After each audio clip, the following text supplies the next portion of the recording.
सही दिशा चैनल में आपका स्वागत है।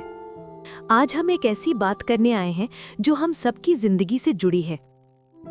ये बात है उस पल की जब दिल बहुत उदास हो जाता है, जब लगता है कि हम हार गए, जब लगता है कि जिस काम में हमने अपनी जान लगा दी थी वो काम हो नहीं पाया। हो सकता है ये आपकी पढ़ाई का रिजल्ट हो, शायद वो नौकरी जिसके लिए आपने रात रात भर जाग कर तैयारी की थी वो आपको नहीं मिली, या शायद जिंदगी में कोई और बड़ी रुकावट आ गई है। और जब ऐसी हार मिलती है तो मन में एक बहुत बुरा विचार आता है, एक ऐसा विचार जो कहता है कि अब सब खत्म कर देना चाहिए। हम सब ने ये दर्द महसूस किया है। ये दर्द ही है जो हमें इंसान बनाता है। मगर आचार्य प्रशांत जी कहते हैं कि इस दर्द को अपनी जान मत ले जाने दो, इस दर्द को अपनी आत्मा तक मत पहुंचने दो। अक्सर हमें क्या सिखाया जाता है? यही ना कि बेटा मेहनत करो, सफलता तुम्हारे कदम चूमेगी। सुनने में ये बात कितनी अच्छी लगती है, लगता है बस जान लगा दो और काम हो जाएगा। पर आचार्य प्रशांत जी कहते हैं कि ऐसा होता नहीं है। ये बात पूरी तरह से सच नहीं है। अगर सब कुछ सिर्फ मेहनत से ही होता तो दुनिया में कोई दुखी ही नहीं होता। दुनिया में हर वो इंसान जिसे नौकरी चाहिए उसे नौकरी मिल जाती, हर वो बच्चा जिसे अच्छे नंबर चाहिए उसे अच्छे नंबर मिल जाते।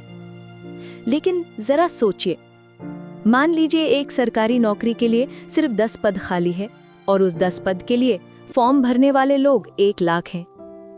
सबने मेहनत की, सबने रात दिन एक कर दिया। अब 1 लाख में से 10 लोगों को चुनना है तो क्या सिर्फ मेहनत ही काम आएगी? आचार्य प्रशांत ही कहते हैं कि नहीं, मेहनत तो सबने की, जिसने मेहनत नहीं की वो तो पास होगा ही नहीं, ये 90% पक्का है। लेकिन जिसने मेहनत की है वो पास हो ही जाएगा, ये कोई गारंटी नहीं है। क्यों? क्योंकि यहाँ पर 2 और चीजें आ जाती हैं। पहला, किस्मत या संयोग। आप किस परिवार में पैदा हुए, आपकी जीन्स कैसे हैं, आप में जन्म से ही किस चीज का टैलेंट है। अगर किसी बच्चे में गणित की पैदाइशी समझ है तो उसे गणित पढ़ने में कम मेहनत लगेगी। और ये हुनर, ये टैलेंट क्या आपने खुद चुना था? नहीं, ये तो आपको पैदा होने के साथ मिल गया। ये किस्मत है, ये वो चीज है जिस पर आपका कोई कंट्रोल नहीं है। दूसरा, बाहर के हालात, पेपर कैसा आएगा, इंटरव्यू लेने वाला उस दिन किस मूड में होगा, ये सब वो चीजें हैं जो आपके मेहनत के अलावा हैं। तो फिर हम क्या करें? क्या मेहनत करना छोड़ दें? बिल्कुल नहीं। आचार्य प्रशांत जी कहते हैं कि हमें अपनी मेहनत पर पूरा ध्यान देना है, क्योंकि मेहनत ही वो अकेली चीज है जिस पर तुम्हारा पूरा अधिकार है। तुम जो भी करो दिल से करो, जान लगाकर करो। जब तुम अपनी तरफ से अधिकतम मेहनत कर लेते हो तो उसके बाद हारो या जीतो तुम्हें अंदर से कोई फर्क नहीं पड़ेगा।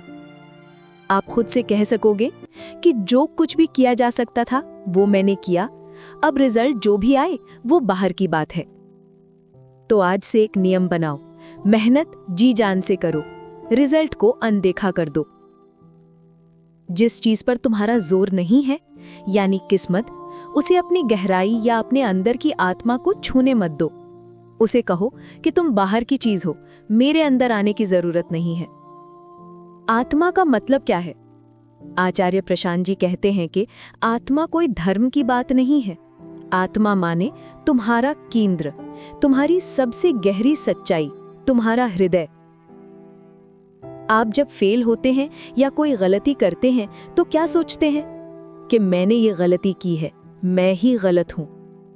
ये दिखाता है कि आप ईमानदार हैं, विनम्र हैं। आचार्य प्रशांत जी कहते हैं कि गलती को मानो, साफ साफ कहो कि हाँ मैंने गलती की है और गलती से सीखो। लेकिन खतरा तब आता है जब आप 100 गलतियां करके ये कहने लगते हैं कि मैं अधूरा हूं, और ये कहने लगते हैं कि मेरा होना ही इस धरती में बेकार है।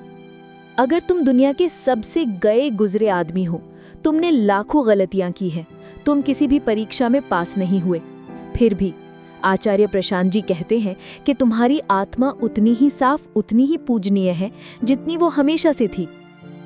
तुम्हारी गलतियां तुम्हारे मन ने की हैं, तुम्हारी आत्मा गलत नहीं हुई है। सोचो, अगर आप खुद को ही गलत मान लेंगे, अगर आत्मा को ही खो देंगे तो गलती सुधारेगा कौन? अगर सुधारने वाला ही खुद को गलत मान ले तो सुधार कैसे होगा? तुम भले ही पूरे गलत हो जाओ, पर तुम्हारा एक छोटा सा हिस्सा, तुम्हारा वो केंद्र मतलब आत्मा हमेशा साफ रहना चाहिए ताकि वो उस गलती को ठीक कर सके। तुम्हारा होना कभी गलत नहीं होता। तो आज से अपने आप से कहो, असफलता बाहर की बात है, जीतना हारना बाहर की बात है। बाहर की कोई भी चीज मेरी आत्मा को हिला नहीं सकती। मेरी हस्ती, मेरा वजूद हमेशा पवित्र है। मेरे काम में गलती हो सकती है, मुझ में नहीं। यही वो ताकत है जो हमें कहती है कि आत्महत्या का विचार सिर्फ बाहर का शोर है। ये शोर तुम्हारी सच्चाई नहीं है। जिस चीज पर कंट्रोल नहीं, उससे दूर रहो। जैसे मौसम को कंट्रोल नहीं कर सकते, पर अपने छाते को कंट्रोल कर सकते हैं। रिजल्ट को अपनी गहराई को छूने की इजाजत मत दो। मन वो है जो विचार करता है, डरता है, गलतियां करता है। आत्मा वो है जो इन गलतियों को देखती है और देखती रहती है। मन के विचारों को सुनो, पर उन्हें अपना मालिक मत बनाओ। गलती को विनम्रता से मानो कि हाँ, ये मेरी कमी थी, पर उस कमी को अपनी पहचान मत बनाओ। आचार्य प्रशांत जी कहते हैं कि अगर आत्मा आजाद रहेगी तभी गलतियां सुधरेंगी। मेहनत करो क्योंकि यही तुम्हारा धर्म है। रिजल्ट को किस्मत मानकर शांत हो जाओ। और सबसे बड़ी बात, तुम गलतियां कर सकते हो, पर तुम कभी गलत नहीं हो सकते। तुम्हारा केंद्र, तुम्हारी आत्मा हमेशा पवित्र है। इसी सच्चाई को पकड़ के जियो और देखो ये जीवन कितना आसान और खूबसूरत हो जाता है। आप सुन रहे थे सही दिशा, जहां हम जीवन से जुड़ी सच्चाइयों की बातें करते हैं। अगर आपको ये ऑडियो अच्छी लगी तो कृपया हमारे चैनल को सब्सक्राइब करें। धन्यवाद।